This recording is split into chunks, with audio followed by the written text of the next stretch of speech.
అడుగుతున్నాను. అన్యుల మధ్య ఉద్యోగం చేస్తున్నప్పుడు, ఆత్మీయుల మధ్య నువ్వు నివసిస్తున్నప్పుడు, నీ చుట్టూ ఉన్న వారికి నువ్వు నిజముగా దేవుని బిడ్డగా సాక్షిగా జీవించావా?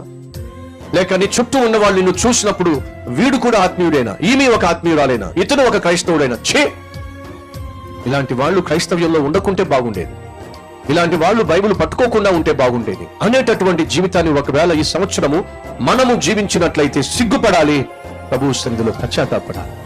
నాలో ఉన్నటువంటి ఆత్మీయ హీనత్వాన్ని ఇతరులు గుర్తించి నన్ను చూసి నిన్ను అవమానపరిచారేమో, నాయనా నన్ను క్షమించు. నేను రక్షించబడింది రక్షకుడువైన నీకు సాక్షిగా జీవించడానికి, నీ నామాన్ని ఘనపరచడానికి అడుగుతున్నాను. నీ జీవితం ద్వారా, నీ ప్రవర్తన ద్వారా, నీ మాట తీరు ద్వారా అన్యుల మధ్య దేవుని నామం అవమానపరచబడిందా? అయితే ఈరోజు క్షమాపణ కోరాలి. ప్రభువా నన్ను క్షమించు, నేను జీవించవలసిన మాదిరికరమైన జీవితాన్ని జీవించలేకపోయాను, క్షమించు ప్రభువా. ఇక మీదట ఇటువంటి జీవితం జీవించడానికి వీల్లేదు. నన్ను చూసిన వాళ్ళు ప్రేరేపణ పొందాలి, బ్రతికితే ఇతరులా బ్రతకాలి, బ్రతికితే ఈమెలా బ్రతకాలి అనేటటువంటి ఒక ఛాలెంజింగ్ లైఫ్ స్టైల్, ఒక మాదిరికరమైనటువంటి జీవిత విధానం నాకు దయచేయి ప్రభువా.